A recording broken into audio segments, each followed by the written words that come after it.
एक बेलपत्र का पौधा हमारे घर से 5 दोषों को समाप्त कर देता। जरा ध्यान देना शिव पुराण की ओर। बेलपत्र का पौधा जिसके घर में होता है 5 दोष समाप्त कर देता है। पहला, वास्तु दोष को बेलपत्र का पौधा समाप्त कर देता है। दूसरा, पितृ दोष को, वास्तु दोष पितृ दोष को बेलपत्र का पौधा समाप्त कर देता है। तीसरे नंबर पर काल सर्प दोष को बेलपत्र का पौधा समाप्त कर देता है। चौथे नंबर पर अगर घर में वंश नहीं बढ़ रहा है, वंश की समाप्ति हो गई है, संतान का सुख किसी के यहाँ नहीं हो रहा, तो वो दोष, वंश दोष को भी वो नाश समाप्त कर देता है।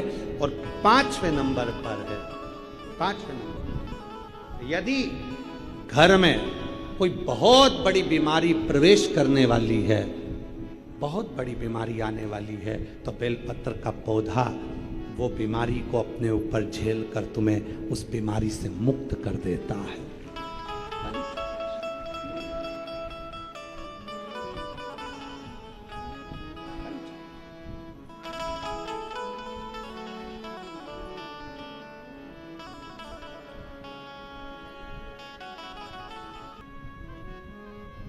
तप तपाती हुई गर्मी है,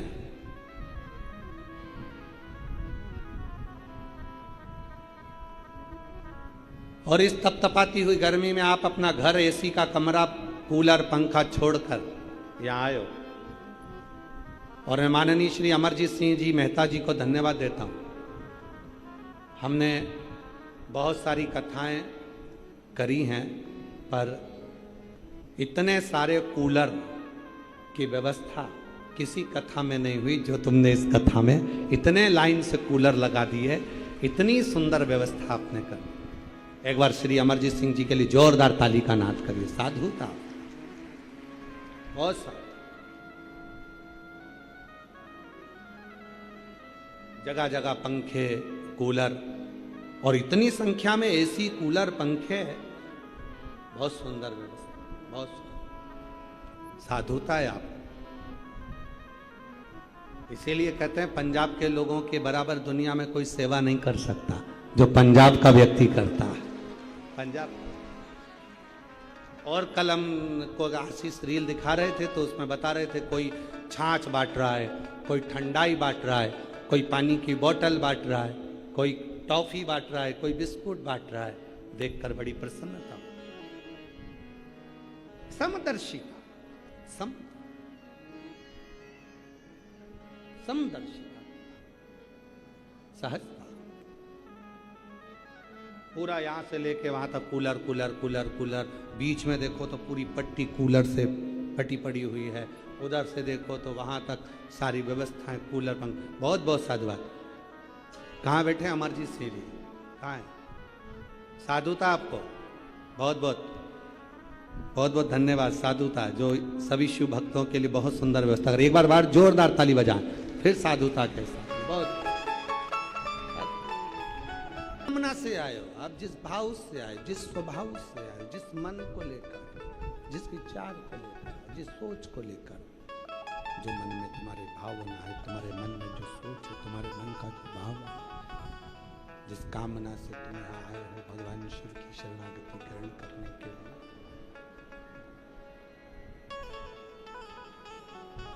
जो मांगोगे वो दिए बिगर भेजने वाला नहीं। जो इसको शिव पुराण की केवल कथा मत समझना कि सुनी और चल दिए। ना ना ना, कथा पूरी होते ही जब आरती हो, आरती होने के बाद जहाँ बैठे हो वहीं की मिट्टी को नमन करना, हृदय से लगाना, अपने मन की कामना करना, फिर अपने घर की ओर जाना। फिर मेरा बाबा क्या क्या देता है वो वही जान सकता है। हृदय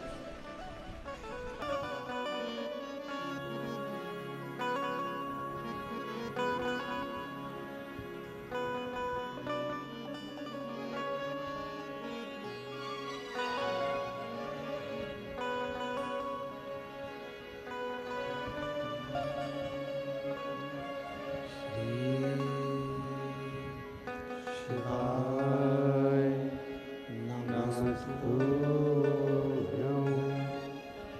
श्री शिवाय नमस्तुभ्यं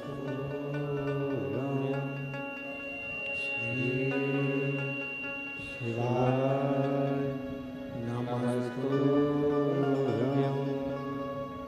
श्री शिवाय नमस्तुभ्यं श्री शिवाय नमस्तुभ्यं भोला सब दुख काटो हमारा ओ भोला सब दुख काटो हमारा शिव शंकर जपो तेरी माला भोले बाबा जपो तेरी माला भोला सब दुख काटो हमारा ओ भोला सब दुख काटो हमारा वेश है मंगल मंगलकारी वेश है मंगल मंगलकारी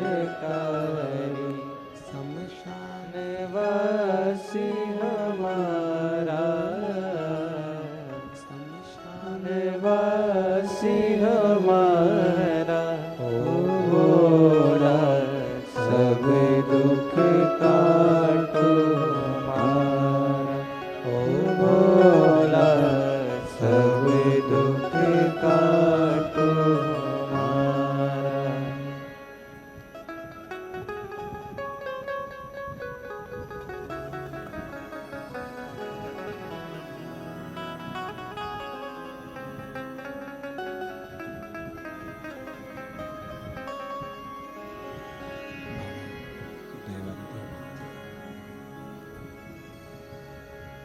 भरोसा, दृढ़ता,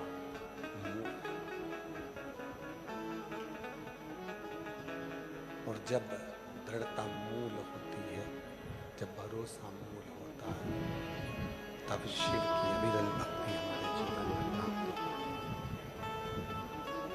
जब तक भरोसा मूल नहीं होगा, दृढ़ता मूल नहीं होगी, तब तक शिव की अविरल भक्ति हमको प्राप्त नहीं होगी। शिव पुराण कहती है, भगवान शंकर का चरित्र कहता है, शिव तत्व कहता है, शंकर जी की कथा कहती है, शिव पुराण कहती है। देवराज ब्राह्मण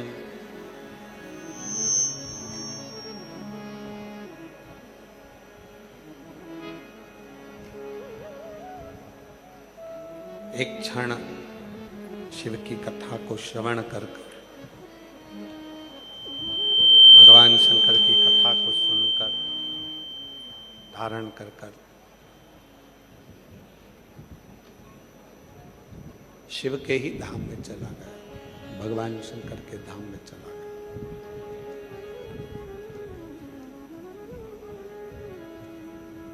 मिट्टी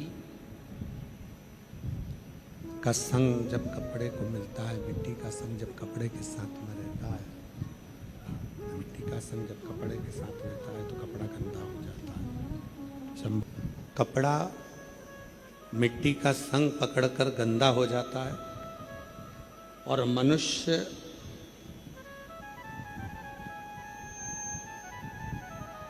एक क्षण का भी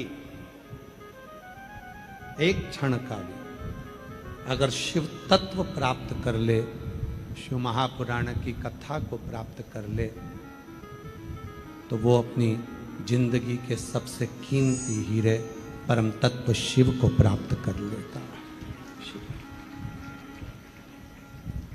शिव प्राप्ति का केंद्र बिंदु भगवान शंकर हो जाता। भक्ति मुक्ति के पथ को निश्चित कर देती है। भक्ति शंभो एक विश्वास, एक भरोसा, एक दृढ़ता हमें प्रभु के करीब में लेकर जाए। एक कथा आती है बड़ी सुंदर,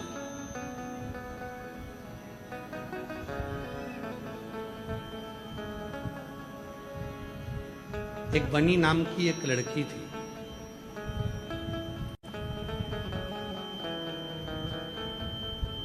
घर में रहती, माता पिता ने पाल पोस कर उसको बड़ा किया। आवाज नहीं आ रही भाई उधर पंडाल में। बनी नाम की एक लड़की थी। माता पिता ने उसको पाल पोस कर बड़ा किया।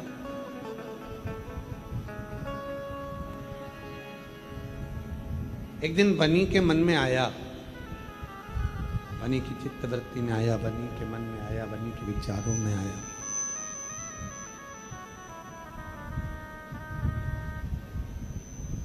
कि अपने माँ बाप की सेवा के लिए मैं विवाह नहीं करूंगी।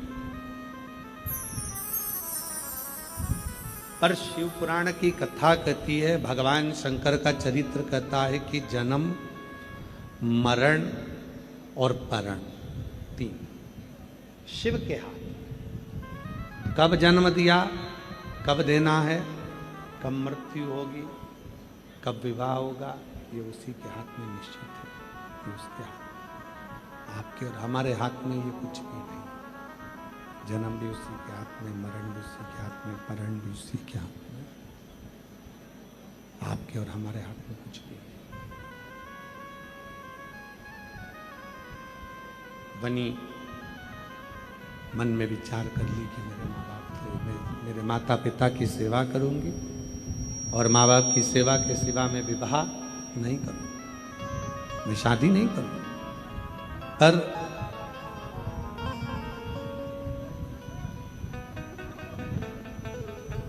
माँ शिवालय जाती है, माँ शंकर के मंदिर जाती है, भगवान शंकर की साधना करती है, आराधना करती है, विनती करती है, शिव जी को एक लोटा जल समर्पित करती है और भगवान शिव से केवल एक ही वर मांगती है कि मेरी बेटी की शादी हो और ऐसे घर में हो जहां मेरी बेटी सुखी हो। समय आया, बनी का विवाह एक सुंदर वर के साथ हो गया।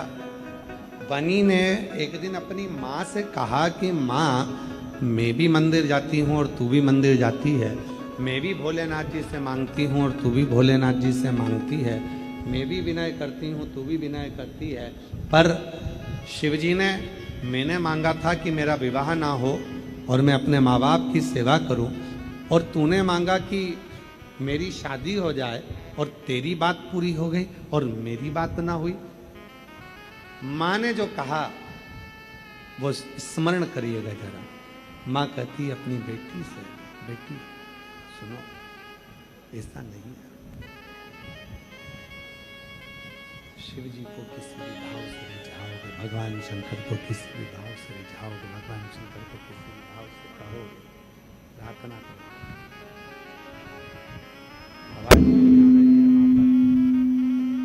शंभो शंभो शंभो शंभो शंभो। पब्लिक को भी आवाज नहीं आ रही, उधर के पंडालों में आवाज खुलवाइए भाई, और थोड़ा प्रेशर डालो। प्रेशर नहीं आ रहा है, ना अंदर आ रहा है ना बाहर प्रेशर, थोड़ा प्रेशर का प्रॉब्लम है। बनी ने कहा, बनी कही, बनी ने कहा, शिवजी तुम्हारी सुन ली है, मेरी नहीं सुने, मेरा नहीं सुनता। कहा, बेटा शिवजी ने तुम्हारी भी सुनी और शिवजी ने हमारी भी सुनी। ऐसा नहीं है कि शिवजी ने तुम्हारी नहीं सुनी है या हमारी नहीं सुनी है, दोनों की शिवजी ने सुनी। भगवान उगड़दानी ने तुम्हारी भी सुनी और हमारी भी सुनी, दोनों की सुनी। तो कहा मुझे तो नहीं लगता कि भोलेनाथ जी ने मेरी सुनी। भोलेनाथ जी तुम्हारी सुने, तुमने कहा कि विवाह होना चाहिए और शिव जी ने मेरा विवाह करा दिया। और मैंने विनय करा कि मेरा विवाह नहीं होना चाहिए, तो शिव जी ने सोचना था, ना कराते। माँ ने कहा कि भगवान शंकर से तूने मांगा था कि मैं अपने माँ बाप की सेवा करूं, इसलिए मेरा विवाह ना हो। और मैंने मांगा था बाबा मेरी बेटी को सुखी रखे, ऐसा वर मिले। अब बेटी सुखी कब रहेगी कि उसकी माँ बाप अकेली बेटी है, और माँ बाप सुखी होंगे तो बेटी भी सुखी होगी। तो मैंने केवल इतना मांगा कि मेरी बेटी सुखी रहे, ऐसा उसको वर मिले। और शिव जी ने मेरी सुन ली। अब मुझे जो वर मिला है वो मुझे भी सुख देगा और तुझे भी सुख देगा, माता पिता को भी श्रेष्ठ रखेगा और हमको भी श्रेष्ठ। जरूरी नहीं दामाद केवल दामाद, दामाद केवल दामाद, जरूरी है कि वो दामाद पुत्र के रूप में भी तो। एक दामाद बेटा भी होगा, पुत्र रूप में भी होगा।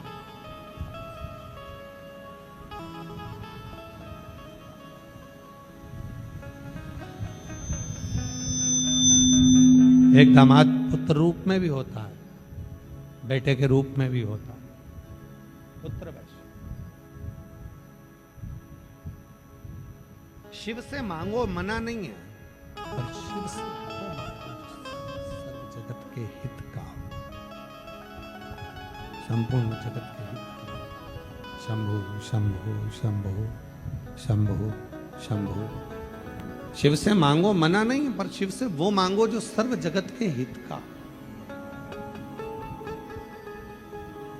सर्व जगत के कल्याण का।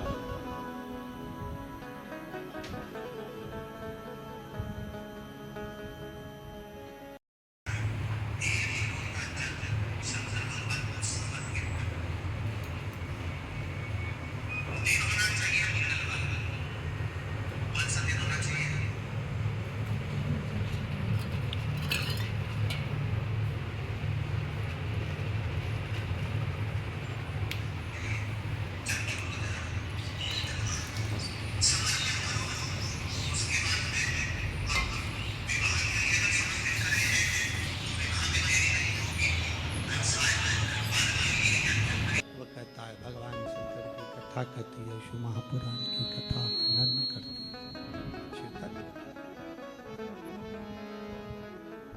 विश्वास था शिव के चरणों में।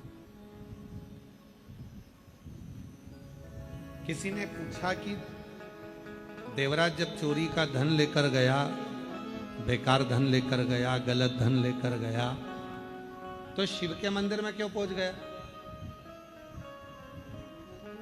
शंकर जी के मंदिर में क्यों पहुंच गया? हम आपसे एक प्रश्न करें, सारे पंजाब के लोग उत्तर देना जरा, भटिंडा वाले। एक जगह पर बहुत सारी गंदगी पड़ी है, बहुत गंदा पड़ा हुआ है। आप उसे देखोगे कि आंखें फेर लोगे? जम के तो बोलो, आंखें फेर लोगे, देखोगे नहीं। बहुत सारी गंदगी है, बहुत सारा गंदा पड़ा हुआ है, बहुत गंदगी है, आप उसे देखोगे नहीं, आप आंखें फेर। रिंकू, ये साउंड तुम्हारा ऊपर का बिल्कुल नहीं चल रहा है, आप आके एक बार चेक कर लो, देखोगे नहीं, आप आंखें फेर लोगे।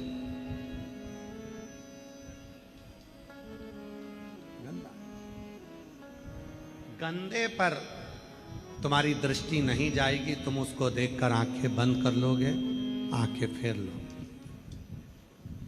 पर यदि सोने जैसी कोई चीज पड़ी है ना, चांदी जैसी कोई चीज पड़ी है, कोई हीरे जैसी चीज पड़ी है, या 500 का नोट पड़ा है ना, तो तुम उसको ध्यान लगाकर देखोगे सोना ही है कि और कुछ है, चांदी है कि और कुछ है, 500 का नोट है कि और कुछ है।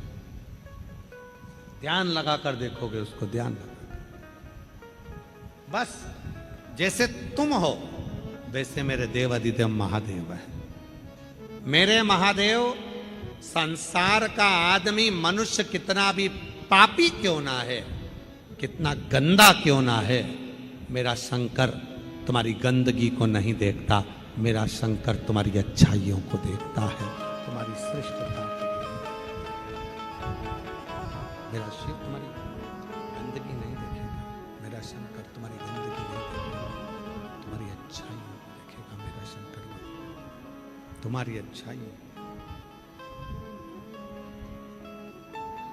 देवराज ब्राह्मण ने चोरी का धन लिया, देवराज ब्राह्मण चोरी का धन लेकर चला, देवराज ब्राह्मण चोरी का सामान लेकर चला, चोरी का धन लेकर देवराज ब्राह्मण चला। पर शिवजी ने वो चोरी का धन नहीं देखा, शिवजी ने ये देखा कि ये देवराज ब्राह्मण की जो माँ थी वो मेरे मंदिर में रोज आती थी, जल चढ़ाती थी, रोज प्रार्थना करती थी, निवेदन करती थी, विनय करती थी। ये उस माता का पुत्र है, ये उसका बेटा है। एक बात हमने कथा में कही थी, आप लोगों ने श्रवण करी होगी, आपके चित्त में, आपके हृदय में, आपके स्मरण में रही होगी कि घर की स्त्री जब शिवजी को जल चढ़ाती है तो अपने ससुराल और अपने मायके दोनों पक्ष की 71 पीढ़ियों को पार उतार देती है। 71 पीढ़ी पार उतार घर की। भगवान ने अवगुण नहीं देखे। तत्व कहता है, शिव महापुराण की कथा कहती है कि केवल 33 कोटि देवता में केवल एक देव अधिदेव महादेव ऐसे हैं जो व्यक्ति के दोष नहीं देखते, उसके अवगुण नहीं देखते। भगवान तो केवल उसके अंदर अगर एक छोटा सा भी गुण है, छोटा सा भी उसके अंदर कुछ अच्छाई है, तो मेरे शंकर भगवान उस अच्छाई को लेकर उसको तार देते हैं, पार उतार देते हैं। बस छोटी सी, बहुत नहीं, हम शिव की शरणागति में आते हैं। शिव हमारे उस मन की कामना को पूर्ण कर, शिव हमारी मन की कामना को पूर्ण कर। शिव शिव गर्दानी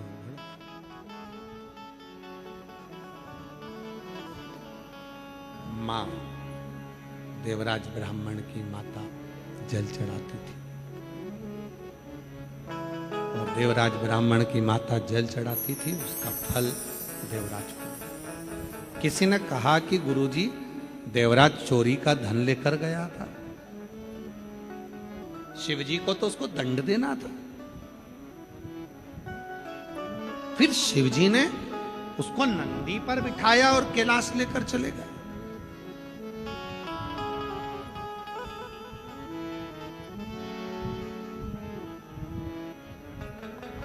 नंदी पर बिठाया और कैलाश ले गए।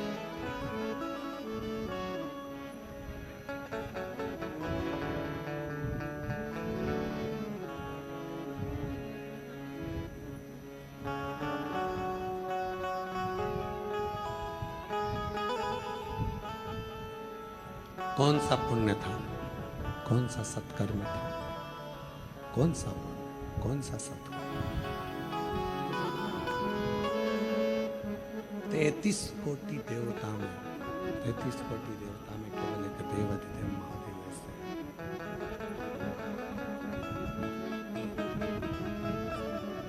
33 कोटि देवता में केवल एक देवाधिदेव महादेव ऐसे हैं, भगवान शंकर ऐसे हैं। 33 कोटि देवता में केवल एक देव अधिदेव महादेव ऐसे हैं, शिव ऐसे हैं, जो आपके अवगुण नहीं देखते, गुण देखते हैं। कितने अवगुण आपके अंदर हैं उन्हें कोई मतलब नहीं। बोलबम का नारा है, उन्हें कोई मतलब नहीं।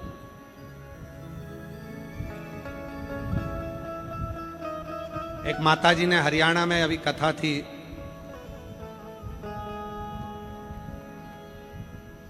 कहाँ, करनाल में, हाँ करनाल में कथा थी तो वहां पर एक माता जी ने एक प्रश्न किया। मान लो हम रुद्राक्ष धारण करते हैं और हम महिलाएं रजोधर्म से हो जाते हैं, रजस्वला हो जाते हैं। 5 दिन हम काम नहीं कर सकते, 6 दिन हम काम नहीं कर सकते और वो रुद्राक्ष हमारे गले में रह जाता है।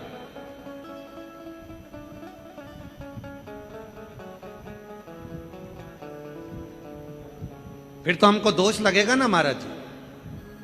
शिव महापुराण की कथा कहती है, मेरे ओघड़दानी, मेरे शंकर, मेरे शंभु, याद रखना आपके अवगुण नहीं देखते,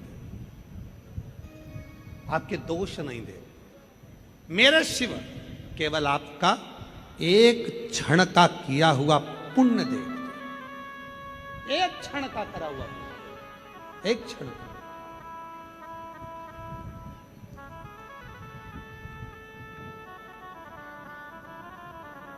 रुद्राक्ष क्यों धारण करा आपने?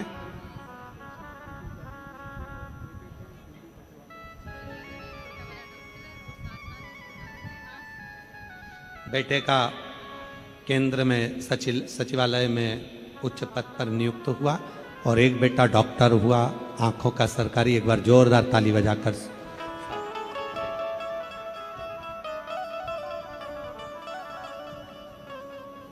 पहले विचार करो कि हम रुद्राक्ष क्यों पहनते हैं।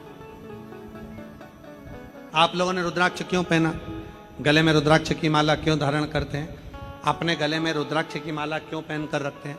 उसका कारण केवल एक है। या तो कोई व्यक्ति रुद्राक्ष धारण करता है आरोग्यता के लिए, रोग से मुक्त होने के लिए। दूसरा, कोई व्यक्ति रुद्राक्ष धारण करता है अकाल मृत्यु से बचने के लिए। कोई बड़ी बीमारी आ जाए, कोई तकलीफ आ गई या कोई अन्य चीज आ गई तो उससे हम बच जाए। तीसरा, रुद्राक्ष धारण करता है वैभव की प्राप्ति के लिए, सत्ता की प्राप्ति के लिए, यश की प्राप्ति के लिए, कीर्ति की प्राप्ति के लिए।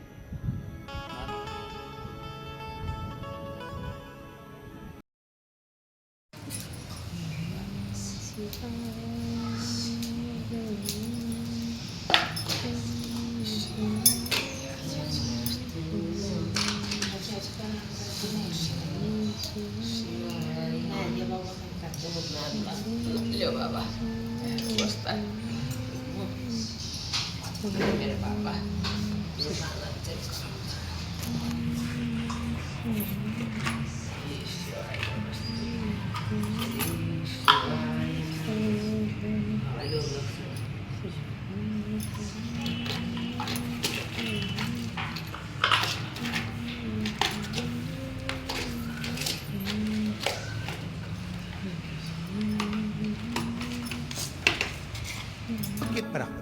हम रुद्राक्ष क्यों पहनते हैं?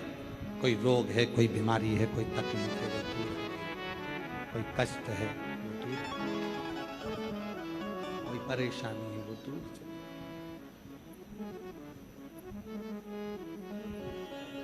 किसी ने कहा, गुरुजी रुद्राक्ष पहने, रजस्वला धर्म आ गया, क्या हुआ? हम अपने पिता की बेटी हैं, हम अपने बाप की बेटी हैं। पिता पिता होता है जो हमारे अवगुण नहीं देखता, हमारे गुण देखता,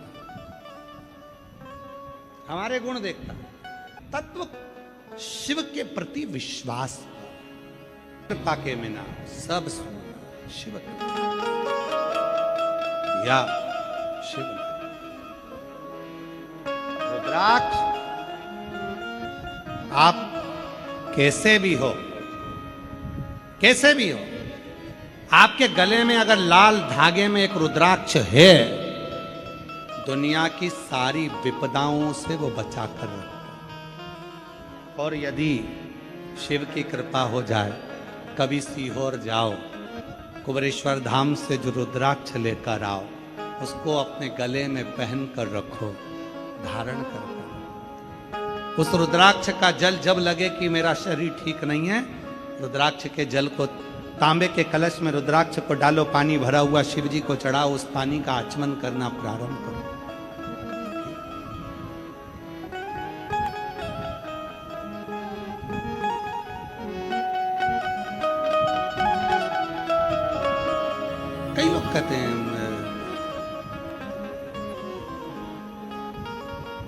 कई लोग कहते हैं शमशान जाना तो रुद्राक्ष मत पहन कर जाना, हॉस्पिटल जाना तो ये रुद्राक्ष पहनकर मत जाना, बेकार काम में जाना तो रुद्राक्ष पहनकर मत जाना। शिव महापुराण की कथा कहती है जैसे भी हो, कहीं पर भी जाओ, पर रुद्राक्ष तुम्हारे गले में रहना चाहिए। एक ना एक दिन गले में पड़ा हुआ रुद्राक्ष तुम्हारे जीवन के आए हुए संकट को मिटाना प्रारंभ कर देगा। तुलसी की माला और रुद्राक्ष ये दो ऐसे हैं जो हमारे अंतिम क्षण तक भी हमारा साथ देते हैं, हमारे हर पल करीब होने देते हैं। अंतिम क्षण। एक बिंदुक नाम का ब्राह्मण हुआ, पत्नी का नाम था चंचुला, प्रेत योनि में पड़ गया था। चंचुला देवी ने तुमरुका जी से कहकर शिव पुराण की कथा श्रवण करी। तब तक संसार का कोई मनुष्य ऐसा नहीं है जो भगवान शंकर की कथा को श्रवण करने का होता है।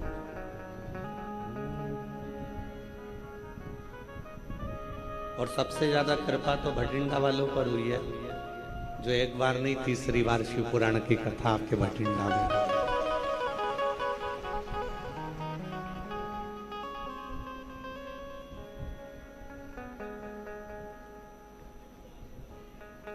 ये शिव की उदारता है।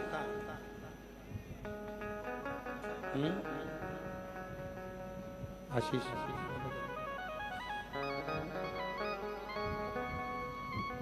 ये भगवान शंकर की उदारता है, शिव की कृपा है।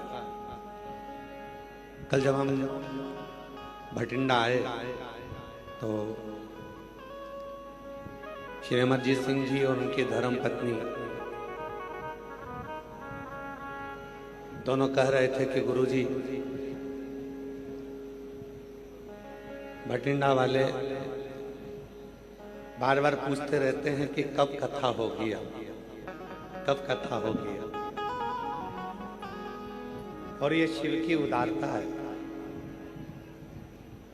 भगवान शंकर की उदारता है, जो एक बार नहीं महापुराण की कथा श्रवण करने का सौभाग्य।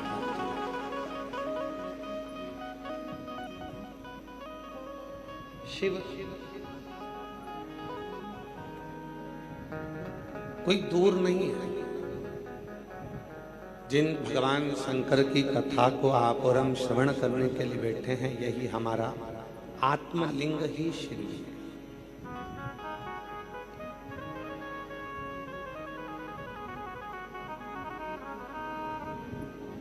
जिस दिन हम अपनी आत्मा को पहचान गए, अपनी चित्त वृत्ति को, अपने मन को जिस दिन हम पहचान गए, समझ लेना कि शिवलिंग हो जाए।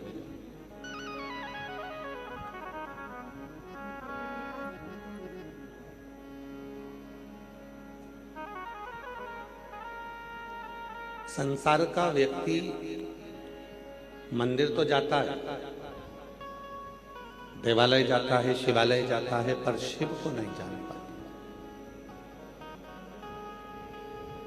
कितने ही तीर्थ में जाकर स्नान कर लो, कितने ही सरोवर में जाकर स्नान कर लो, चाहे पूरी दुनिया के तीर्थ घूमकर आ जाए, चाहे पूरी दुनिया के सरोवर घूमकर आ जाए, और चाहे सारी दुनिया के जितनी नदियां हैं, पवित्र नदियां, सारों का स्नान कर, पर इन सब में स्नान करने के बाद भी एक स्नान की जरूरत पड़ती है। जितनी नदियां हैं, उन नदियों में जो स्नान किया वो शरीर का स्नान था, वो शरीर। पर एक स्नान है इस आत्मा,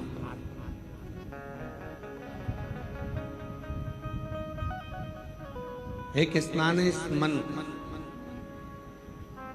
नहाओ, सारी नदियों में स्नान करा, तीर्थों में घूमे, सारी जगत में गए, और मालूम पड़ा तीर्थ में तो नहा लिए, तीर्थ में तो घूम लिए, पर इस मन का स्नान नहीं हो पाया, आत्मा का स्नान नहीं हो पाया, तो फिर तीर्थ पहुंचकर वापिस आ भी गए तो क्या? आत्मलिंग का स्नान, मन का स्नान, और इस मन कर श्री शिवाय नमस्तुभ्यं, श्री शिवाय नमस्तुभ्यं, श्री शिवाय नमस्तुभ्यं, श्री शिवाय संसार सागर में जन्म लेने के बाद, संसार सागर में आने के बाद यदि हमने मत आप कहीं पर जाकर कुछ दो, आप मत कहीं पर दान करो, मत कहीं पर कुछ दो, पर अपने परिवार में, अपने कुटुंब में, अपने रिश्तों में अगर कोई दुखी है, किसी को परेशानी है, किसी को कष्ट है, किसी को तकलीफ है, तो उसका भी तो स्मरण हमको करना चाहिए, उसका भी तो स्मरण। शिव कथा क्या कहती है, भगवान शंकर की कथा क्या कहती है?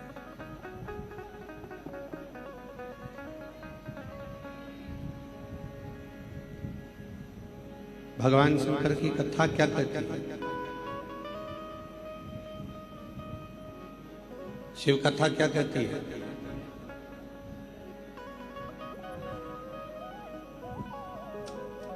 आत्मा को परमात्मा के लायक बनाने के लिए आत्मा को निर्दोष करना पड़ेगा।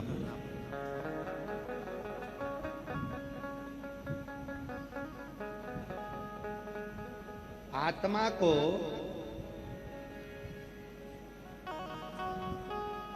परमात्मा के लायक बनाने के लिए आत्मा को निर्दोष करना पड़ेगा। अब उसको निर्दोष कैसे करोगे? क्योंकि जब तक संसार का मनुष्य दोष युक्त रहता है तब तक उससे परमात्मा दूर रहता है। और वो दोष क्या है?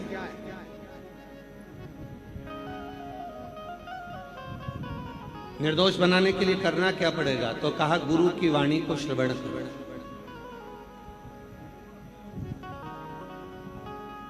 आप और हम गुरुद्वारे क्यों जाते हैं?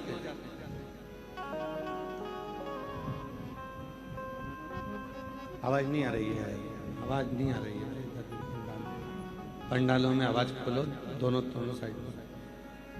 आप और हम गुरुद्वारे क्यों जाते हैं? गुरु की वाणी को श्रवण करने। और केवल गुरु की वाणी को श्रवण नहीं करना, गुरु की वाणी को अपने हृदय में उतारना भी। जो बोले सो निहाल। केवल गुरु की वाणी को हमें सुनना नहीं है, हमें अपनी जिंदगी में उतारना, हमें अपने जीवन में उतारना।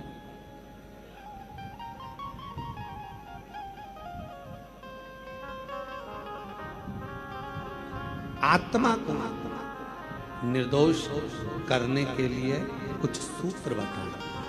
पहला, तीर्थ का स्नान करो, पर आत्मा का भी स्नान जरूर। दूसरा, गुरु की वाणी। तीसरा, प्रत्येक जीव की सेवा। चौथा, व्रत। पांचवा, दान। छठा, शिवालय देवालय में प्रवेश। सातवां, बुजुर्ग माता पिता की सेवा। और आठवां, सुमिरन। कितनी देर सुमिरन कर रहे हैं हम? ये जरूरी नहीं है कि तुम 4 घंटे तक बैठकर भगवान का नाम सुमर रहे।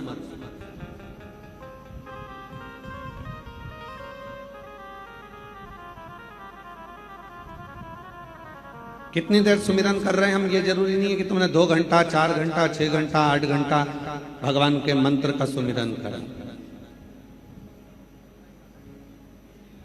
सुमिरन से मतलब है कि तुम्हारे सुमिरन भले तुम 24 घंटा, फिर वही वाली बात आ गई, 24 घंटा भजन नहीं कर सकते मत करो, 12 घंटा नहीं कर सकते मत करो, 8 घंटा नहीं कर सकते मत करो, 3 घंटा भजन करो, 3 घंटा भी भजन नहीं कर सकते तो 1.5 घंटा करो, 1.5 घंटा नहीं कर सकते तो आधा घंटा करो, पर भजन करो। और आधा घंटा भी सुमिरन नहीं कर सकते तो 15 मिनट करो, 15 मिनट भी सुमिरन नहीं कर सकते तो 5 मिनट करो, और 5 मिनट सुमिरन नहीं कर सकते तो 1 मिनट करो, और 1 मिनट भी सुमिरन नहीं कर सकते तो चुल्लू भर पानी में डूब मरो।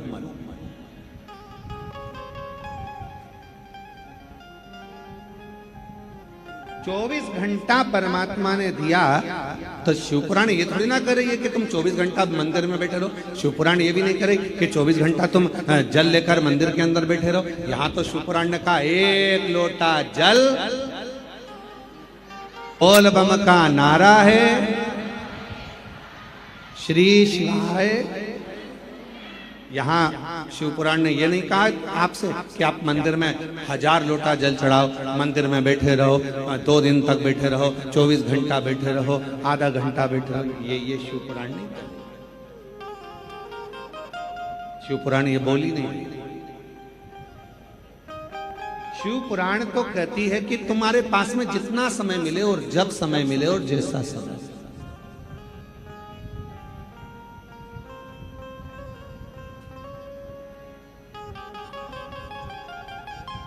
जितना समय तुमको मिले, आधा घंटा, 10 मिनट, 5 मिनट, 2 मिनट, 1 मिनट, जितना बस उतना उसका सुमिरन कर।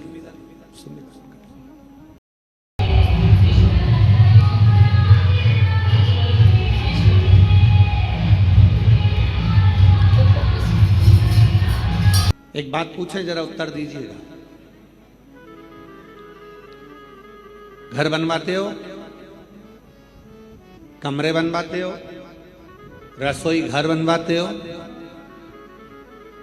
किचन बनवाते हो, लेट बाथ बनवाते हो, स्टोर रूम बनवाते हो, गेस्ट रूम बनवाते हो, घर में हॉल भी बनवाते हो। बोलो बनाते हो कि नहीं बनाते?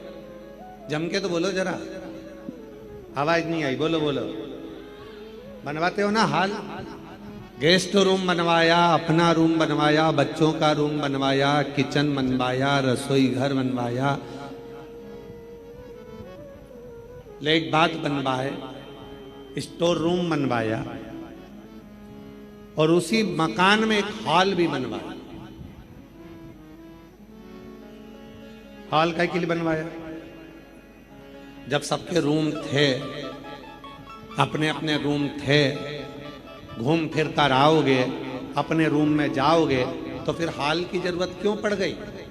पर घर के अंदर एक हॉल का होना इसलिए जरूरी है कि घर में जब सारे लोग आए और उस हॉल में बैठे, तो उस हॉल में बैठकर अपन एक दूसरे का हाल जान सकें कि किसके मन में क्या चल रहा है, किसको क्या तकलीफ है, किसको क्या जरूरत है, उसके भीतर के भाव को जान सकें, तो समझ लो कि हाल बनवाना हमारा सार्थक हुआ।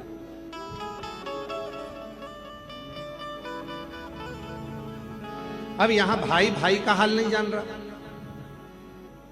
जेठानी देवरानी का हाल नहीं जान रही, देवरानी जेठानी का हाल नहीं जान रही, भाई बहन का हाल नहीं जान रहा, बहन भाई के हाल नहीं जान रही। क्या तकलीफ है, क्या कष्ट है, क्या प्रॉब्लम है, हम पूछ ही नहीं।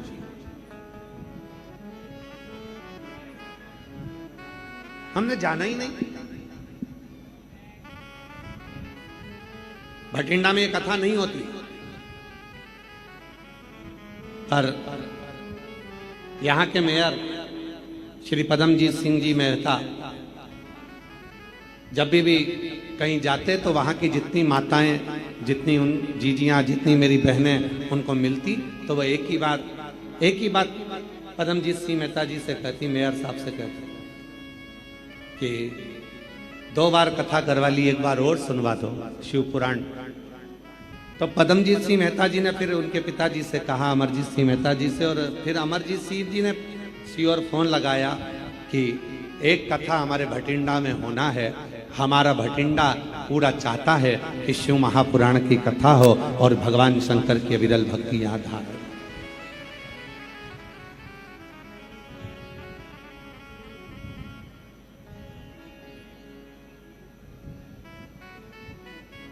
और एक सही राजनेता का स्वभाव ऐसा ही होना चाहिए, एक सही व्यक्ति का स्वभाव ऐसा ही होना चाहिए कि उसके मन में सबके प्रति, सबके दिल की बात, सबके हृदय की बात, सबके चित्त की बात, सबके स्वभाव की बात, सबके मन की बात उस तक पहुंचे, उस तक पहुंचाए।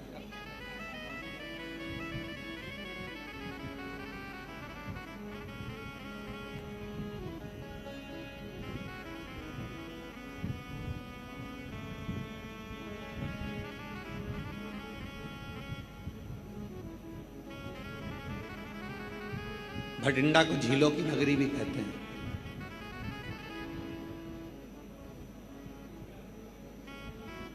भटिंडा को गुरु गोविंद सिंह जी की भी भूमि भी कहते हैं।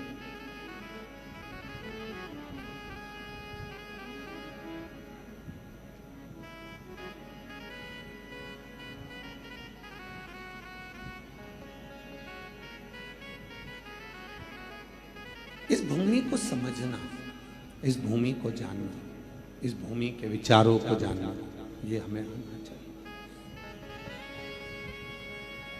शिव महापुराण की कथा कभी नहीं कहती कि सुमिरन 24 घंटे का करो कि 8 घंटे का करो कि 10 घंटे का करो। शिव पुराण तो कहती है आदि में पुनियाद। बहुत देवराज नाम का ब्राह्मण चोरी का धन लेकर शिवालय में पहुंच जाता है, शरीर में ताप पड़ता है, बुखार आता है, ठंड लगती है, और वो शंकर जी के मंदिर में एक दीवार से चिपक कर बैठ जाता है। उसका शरीर कांप रहा, उसका शरीर कांप।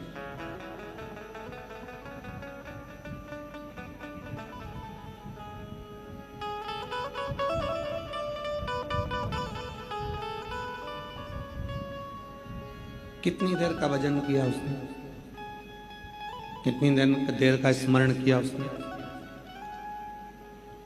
24 घंटे का भजन देवराज नाम के ब्राह्मण ने नहीं किया, 8 घंटे का भजन देवराज नाम के ब्राह्मण ने नहीं किया। केवल एक क्षण देवराज नाम के ब्राह्मण बैठकर शिव कथा को अपने कानों से श्रवण कर लिया, और उतनी देर में भगवान देव अधिदेव महादेव की करुणा हो गई और देवराज भगवान शिव के धाम चला गया।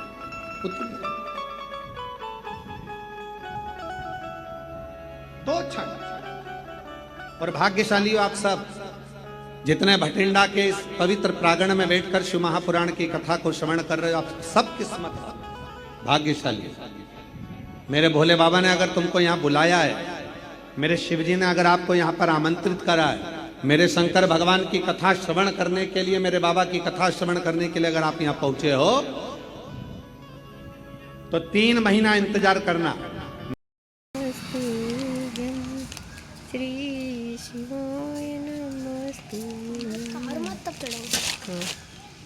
श्री शिवाय नमस्तुभ्यं, श्री शिवाय नमस्तुभ्यं। पकड़ लो हाथ भोलेनाथ, नहीं तो डूब जाएंगे, हमारा कुछ न बिगड़ेगा, तुम्हारी शान जाएगी।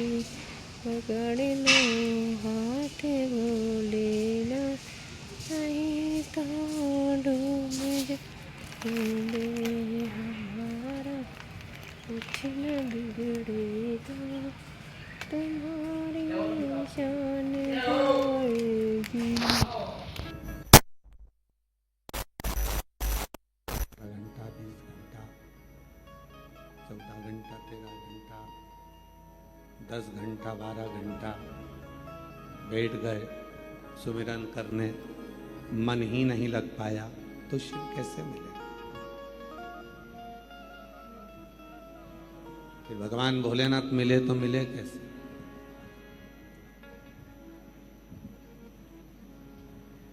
एक क्षण बहुत है।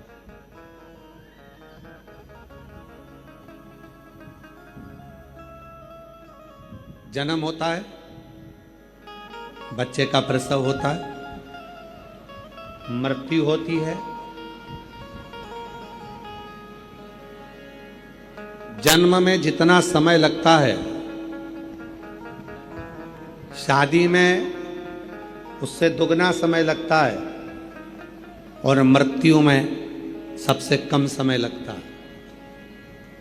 हिचकी आई और एक में तो प्राण छोड़। सबसे कम समय लगने वाला अगर कुछ है तो मौत है, मृत्यु। समय एक लगेगा, चुटकी का समय लगेगा, चलेगा। एक क्षण में प्राण छूट जाए, एक क्षण।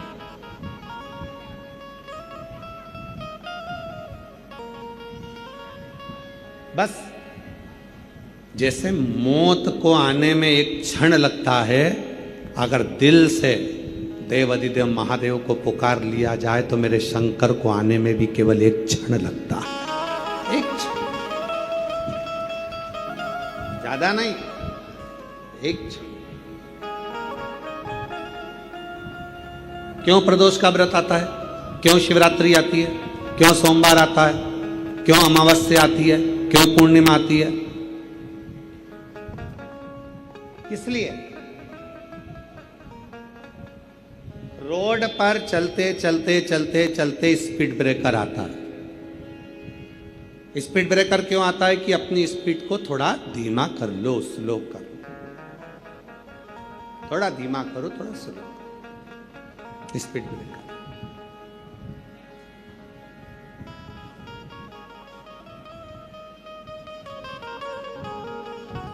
बीच बीच में पुलिस वाले भी खड़े रहते हैं, सीट बेल्ट लगाओ, हेलमेट लगाओ, सीट बेल्ट बांधो, हेलमेट लगाओ। बीच बीच में पुलिस भी खड़ी रहती है। किसके लिए? तुम्हारे लिए। पुलिस अगर बोल रही है कि सीट बेल्ट लगाओ तो इसमें फायदा किसका है? तुम्हारा। हेलमेट लगाओ, इसमें फायदा किसका है? तुम्हारा। इसमें फायदा है किसका? स्पीड ब्रेकर बीच में आए, फायदा किसका? तुम्हारा। थोड़ी स्पीड थोड़ा स्लो करो जिससे आप अपनी मंजिल तक पहुंच सकें। शिव पुराण की कथा कहती है जैसे प्रदोष आए, जैसे शिवरात्रि आई, जैसे सोमवार आए, जैसे सोमवार आया, प्रदोष आया, शिवरात्रि आई, ये सब हमारे सामने आते हैं कि हमारे जीवन की जो स्पीड है वो थोड़ी सी कम कर कर थोड़ा सा समय परमात्मा को देना प्रारंभ करें, जिससे हमारी जिंदगी के जितने दुख आते हैं वो एक ना एक दिन हमारा ईश्वर, हम जिसको भजते हैं। शिवपुराण ने ये नहीं कहा कि तुम केवल मुझे भजो, शिवपुराण ने यह भी नहीं कहा कि तुम केवल राम को भजो, शिवपुराण ने यह भी नहीं कहा कि तुम केवल कृष्ण को भजो, शिवपुराण ने यह भी नहीं कहा कि केवल शंकर को भजो। शिवपुराण तो यह कहती है कि तुम्हारे हृदय में जो रब है, तुम्हारे हृदय में जो ईश्वर विराजमान है, तुम जिसका भजन करते हो, तुम जिसका स्मरण करते हो, उसके प्रति अपनी चित्त वृत्ति को इतनी प्रबल कर लो कि एक दिन अंत समय में वही ईश्वर तुम्हारे सामने आकर खड़ा हो जाए और तुम्हारे दुख को मिटाकर चला जाए।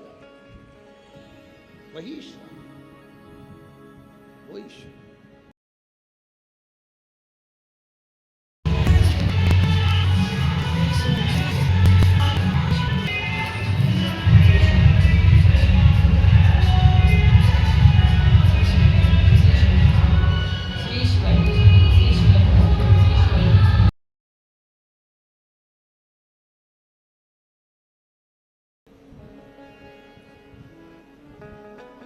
सबकी सुनता है, मेरी भी सुन। हम आप लोगों से भी कहते हैं एक संबंध शिव जी से जोड़ लो, एक संबंध शंकर जी से जोड़ लो, पिता मान लो उसको। शिवपुराण की कथा में आया करो तो ये कहकर आया करो घर वालों को कि मैं मायके में जा रही हूं, 7 दिन अपने बाप से मिलूंगी और मेरा पिता मुझे कुछ देकर भेजेगा, ये निश्चित।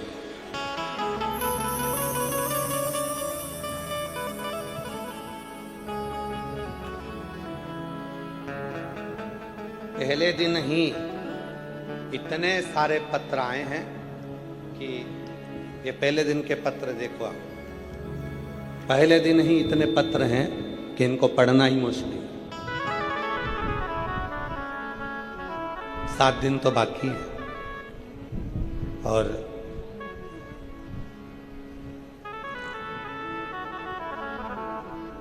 अगले पत्र की भी तैयारी है। जितने यहां बैठे हो 3 महीने बाद तुम भी कहीं ना कहीं की कथा ढूंढ रहे होगे कि एक पत्र हमारा भी लिख कर भेजना है, हमारे बाबा ने हमको भी दे, हमको भी दे।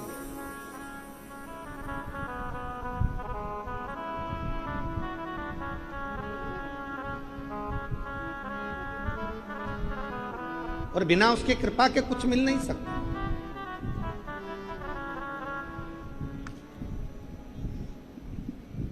उसकी जब तक करुणा ना हो, उसकी जब तक कृपा ना हो, तब तक कुछ नहीं, कुछ नहीं। तेरी मात्र भी उसके बिना कुछ नहीं हो सकता। बुलाया उसने, सुनाया उसने, देगा भी भाई, करेगा भी भाई।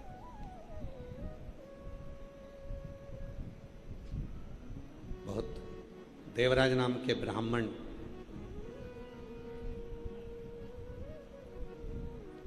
पत्नी अच्छी सुंदर थी, व्यवहारिक थी, स्वभाव में अच्छी थी, फिर भी पर स्त्री का संग पकड़ लिया था।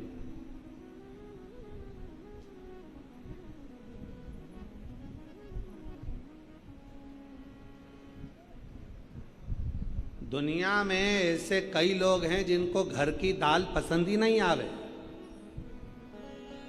ढाबे की ही दाल पसंद करते। घर में स्वच्छता से बना हुआ भोजन पसंद नहीं आता और बाहर का भोजन पसंद करते।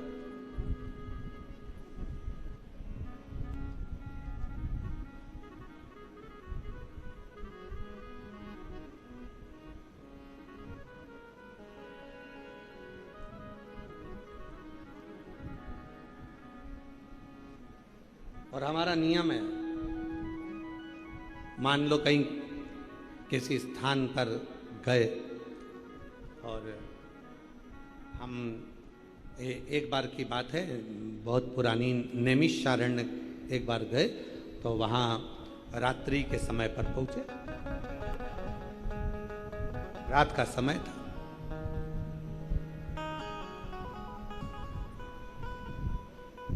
अब नैमिषारण्य बहुत छोटा सा क्षेत्र है, छोटी छोटी दुकानें, गुमठी, जहाँ भोजन बनता, पर रात के 11:30 बजे सारी दुकानें बंद हो गई, सारा मार्केट बंद हो गया, रूम मिल गया बस वहाँ जाकर रह।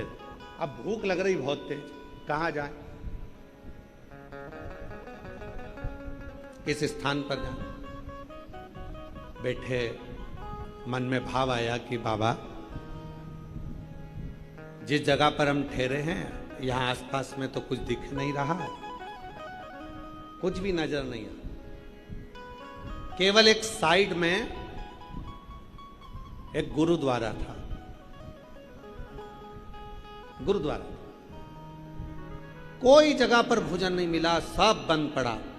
रात 11:30-12 बजे की बात, गुरुद्वारा दिखा, साथ में कुछ लोग भूखे भी थे, तो हमने कहा चलो, भोलेनाथ जी ने मार्ग बताया है, सामने गुरुद्वारा आया है और भगवान शिव की बड़ी कृपा है। जिन गुरु नानक देव जी ने नामदेव जी महाराज के सम्मुख में बैठकर शंकर जी के मंदिर को, नामदेव जी की भक्ति और गुरु नानक देव जी की भक्ति ने मंदिर को पलट दिया था, वो मंदिर आज भी महाराष्ट्र में ओंडा नागनाथ के रूप में विराजमान है। तो वो गुरु नानक देव जी की इस पवित्र आनंदमय गुरुद्वारे का दर्शन हो रहा है। चलो अब तो गुरु नानक देव जी ही अपने बच्चों को भोजन कराए। चलो जरा, शिव का नाम लिया, गुरुद्वारे में पहुंच गए। नैमिषारण्य का गुरुद्वारा, दरवाजा बंद था, आवाज लगाई, खोला, अंदर गए। अंदर जाकर हम नहीं बोले, एक शब्द भी हमने नहीं कहा कि हमको भूख लगी है या हमारे साथ में जो 8 लोग हैं 10 लोग हैं इनको भूख लगी है। हम बस अंदर गए और अंदर जाने के बाद में तुरंत अंदर से एक भाई आया और वो सिख भाई आकर कहता है, लंगर चखोगे, लंगर चखोगे। सबका मुख उसी को देख रहा था कि ना जाने किस वेश में नारायण मिल जाए, आज मेरा बाबा सामने, लंगर चखोगे। तुरंत गरम गरम फल के सब्जी लाकर दिया, लंगर चखा, भरपेट भोजन कर कर चल दिया। कोई दूसरा नहीं, हृदय चित्त विश्वास भरोसा दृढ़ होता है तो शिव जरूर किसी ना किसी। घर में पत्नी बड़ी सुंदर है देवराज ब्राह्मण की, बच्चे भी बड़े अच्छे हैं, स्वभाव भी अच्छा है, सब कुछ अच्छा, पर फिर भी देवराज ब्राह्मण दूसरी स्त्री के चक्कर में पड़ गए। दूसरी नारी के चक्कर में फंसा।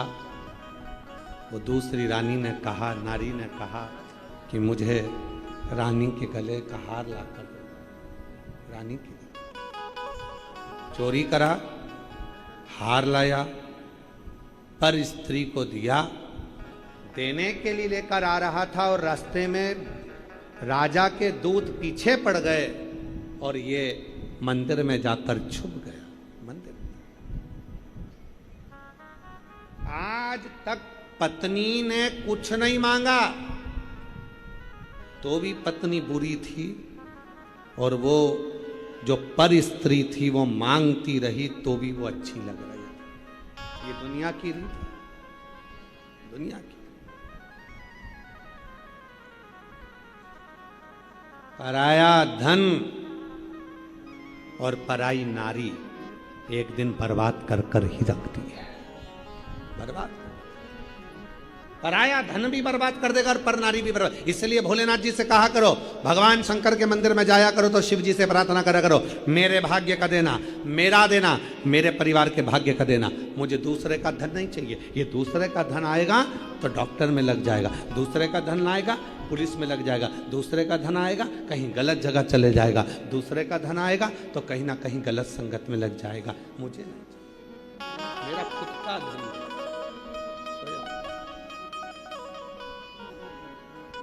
मेरा स्वयं का, मेरे कर्म का, मेरे भाग्य का मुझे दीजिए।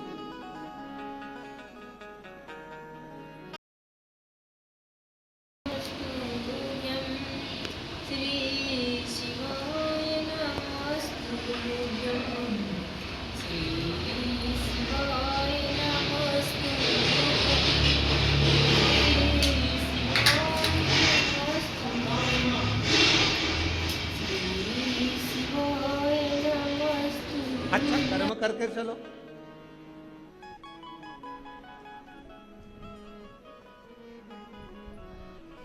श्रेष्ठ कर्म कर कर चलो,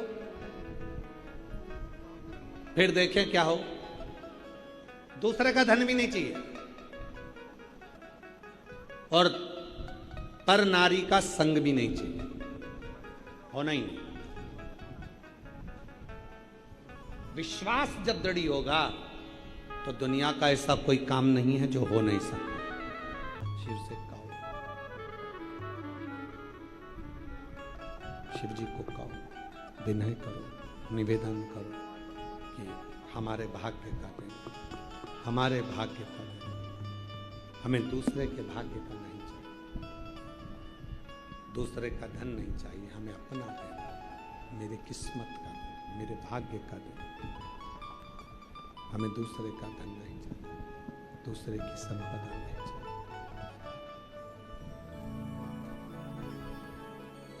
देवराज ब्राह्मण चोरी का धन लेकर, पत्नी ने कभी उससे हार नहीं मांगा, पत्नी ने कभी उससे वैभव नहीं मांगा, पत्नी ने कभी उससे धन नहीं मांगा, बच्चों ने भी कभी कुछ नहीं मांगा, फिर भी वो चोरी का धन लेकर अब एक पर स्त्री के चक्कर, एक पर नारी के चक्कर, पर स्त्री के चक्कर में धन लेकर।